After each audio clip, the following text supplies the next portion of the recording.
What's up, guys? Welcome back. This will be my fourth round game in the Westchester Chess Championship. I'm entering the round with a score of 2.5 out of 3.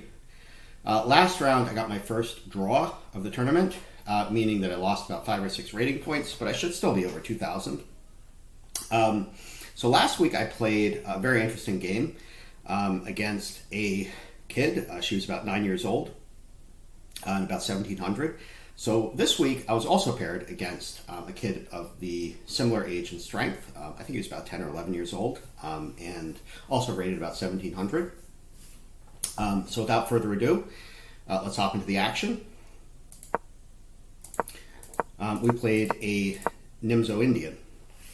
Now, the Nimzo Indian defense is named after Grandmaster Aaron Nimzovich, who was originally from Latvia, although I think, like many grandmasters from the Soviet era, ended up defecting to the West and wound up spending most of his life in Denmark. Now, the Indian suffix of the Nimzo Indian has an interesting origin. Now, chess originally came from India, and the original rule for pawns is that they can only move one square at a time, which is a rule that's carried over to Shangxi, or Chinese chess. And it wasn't until chess migrated to Europe where the rules were adjusted such that pawns can move 2 squares, but only on their first move. So the so-called Indian defense, I guess King's Indian, Queen's Indian, Nimzo Indian, are openings that feature black moving his pawn 1 square on the first move, as was the original rule from India. Now, in the Nimzo Indian defense, the traditional move to play for white is Queen c2, which, first of all, defends the knight on c3. It also develops the queen, and it also keeps a watchful eye on the e4 square, which is usually where the battleground appears. Now, I was actually surprised to find out that, looking in the database, the most common move now seems to be e3, which is also a fine move. Now, he played bishop d2, which is certainly an okay move. There's nothing wrong with it, but it is passive. So I immediately fought for the center with d5.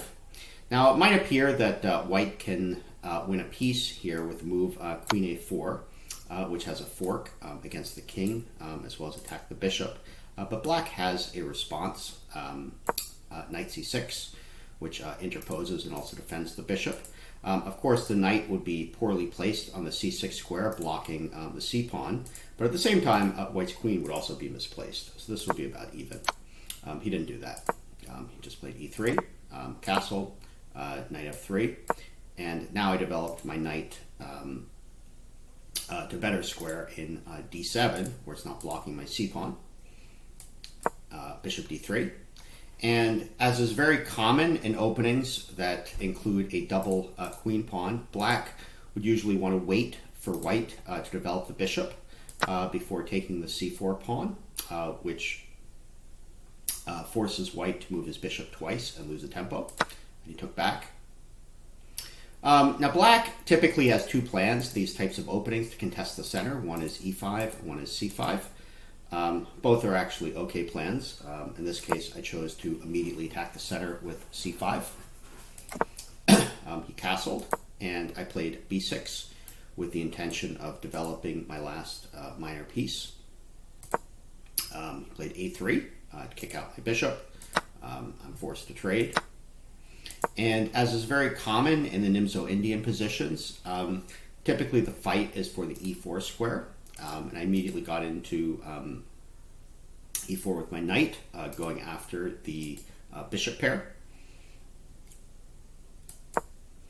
Rook c1, getting on a half-open file, and I developed my last minor piece.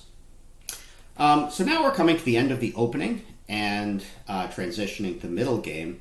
And I was actually pretty happy with how things have turned out. I thought both sides have played relatively well. Remember, as black, you are a half move behind and typically have a small disadvantage for most of the opening. So your goal in the opening is really just to come out, is to just reach equality, which I thought I did. So he proceeded with d5, which I took, and I got my queen to c7, where I thought it was well placed. First of all, I'm defending my bishop, but more importantly, I'm getting it off the first rank where I'm connecting my rooks, and my rooks are ready to move to the center. He traded queens, which I was happy to see. Now I'm getting my queen off the c file, where it's lined up against the white rook. Of course, his bishop should be superior to having the two knights. However, there's no real rush to take his bishop. The only real retreat square for the bishop is on e1, where it would be very passive. I didn't expect him to play that, and he didn't.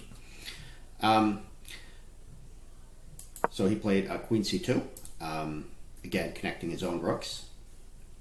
Good move. Rook a d8, getting my rook to the open d file.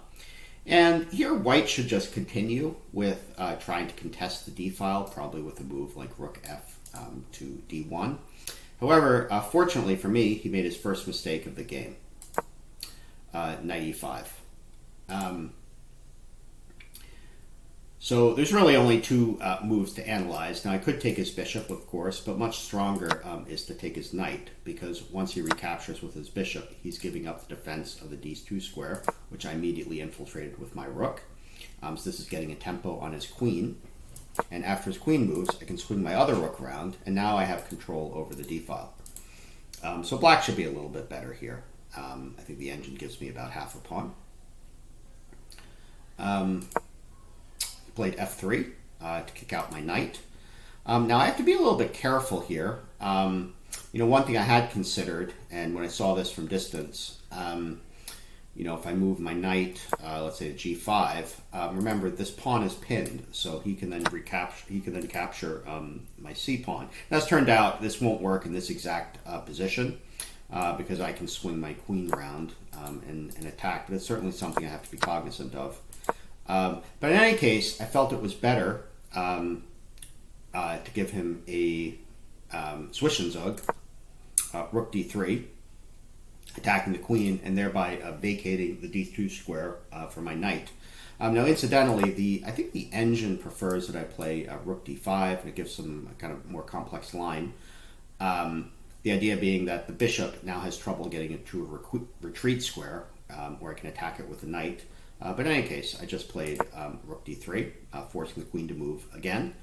Now the queen cannot go to c4 because I will have a fork against it. So he decided just to return to c2. I played my original plan, knight d2, attacking the rook, with the idea that now I can swing it round to the b3 square, where we'll be very well placed and hard to dislodge. Now here he played rook f2. It's not that clear why this is a blunder, but we'll see why that is in a couple moves. I proceeded with my plan, knight b3, going after his rook, which he had to move, rook e1, and queen d5. So first of all, I am providing support to my pieces, as well as now adding a third piece to the open d file. Now, one of the ideas I had to be cognizant of is a little known tactic called interference. Now, interference comes up less frequently than more common tactics like forks and pins, but it does come up from time to time. An interference move would be bishop d4. So despite the fact it's actually putting his own bishop into the line of attack by my pawns, it's cutting off the communication between my rook and its defense. Now in this case, it actually would not work because I can take it with the knight, and then if he were to take my rook, I have discovered check. But it's something I have to analyze for sure. So he decided to move his bishop back to c3, so eyeing the d2 square again, providing defense to it. And I played the engine move, b5, with the idea that now my pieces are pretty well placed here, and my plan was just to try to roll over the queen side with a pawn storm and hopefully try to get a passed pawn.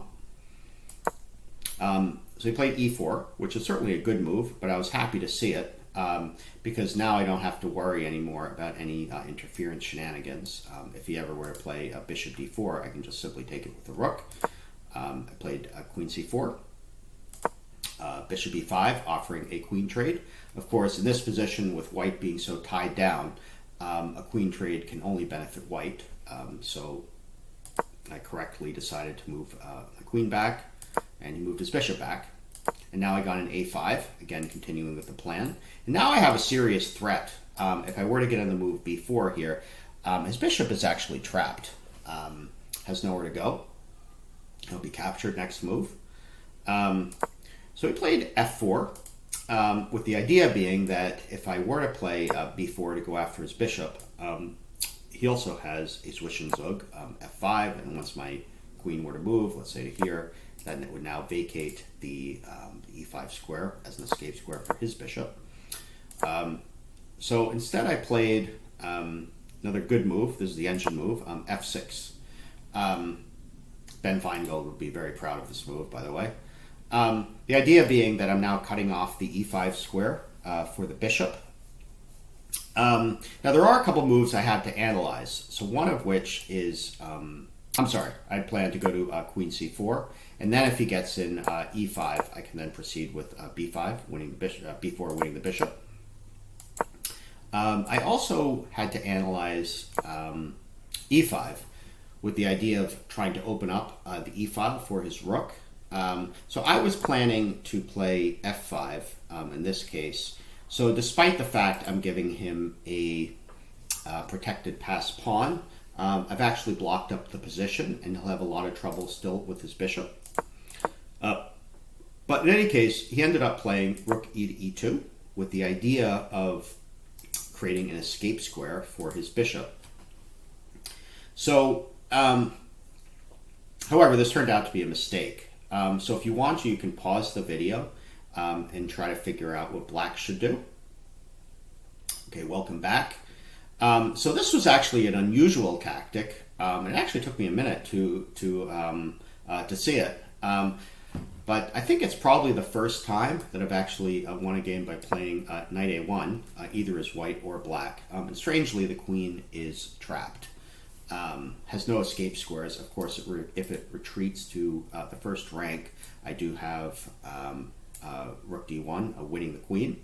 Now, he did actually throw in a spite attack, f5. I moved my queen, and then he did move his queen back to the first rank, whereupon I won it. Now, the game actually went on, I think, around 25 moves at this point. He played almost till checkmate. He refused to resign. So props to him, first of all. I actually agree that you should try not to resign. But I'm only going to show another move or two. He played, I won his queen, and after he went back, I then won his bishop by b4. And like I said, he did actually play on for about 20 moves or so, very close to checkmate. So let's take a look at the review.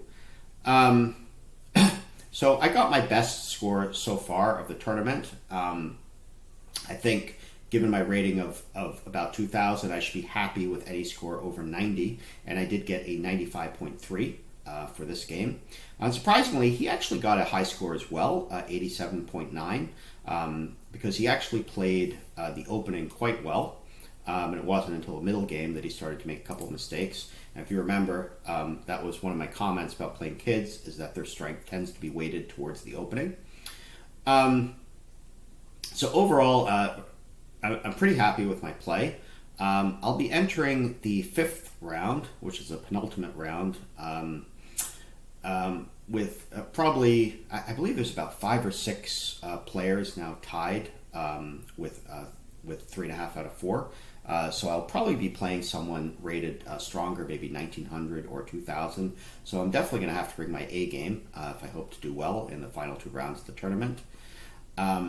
So with that, I'm going to bring the video to a close. I hope you're enjoying the recaps, and we'll see you all in the next video.